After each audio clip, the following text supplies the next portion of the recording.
ஒரு கதை இருக்கு. ஒரு மலை, பெரிய மலை, பாறை, 3 தவளைங்க அது ஏறி போனோம். 3 தவளைங்க ஏறி போனோம். கம்ப்ளீட் அங்கே தேன் ஊடி இருக்கும், பாம்பு இருக்கும், தேள் இருக்கும், பல்லு இருக்கும், எல்லாமே இருக்கும். போறது ரொம்ப கஷ்டம்.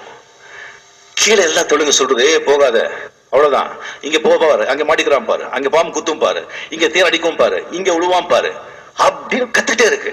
கீழே ஒரு 500 அடி வச்சுங்களேன். அந்த மலை 100 அடிக்கு போச்சு. ஒரு ஃப்ராக் விழுந்துருச்சு 100 அடி. இன்னும் ஒரு 300 அடி இன்னொரு ஃப்ராக் விழுந்துருச்சு. இன்னொன்னு போயிட்டே இருக்கு. எல்லாருக்கும் ஆச்சரியம், என்னடா போயிடுச்சு, அந்த மலைய தொட்டுடுச்சு. இதுக்கெல்லாம் ஷாக் ஆயிடுச்சு. எப்படியா எப்படியா போச்சு அது அப்படி கேட்டாங்க. என்ன உனக்கு இன்னும் கேட்காதா? அது காது கேட்காது.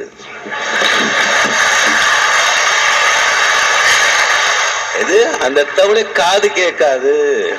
அப்படிதான் விஜய் வந்து காது கேட்காத தவளை.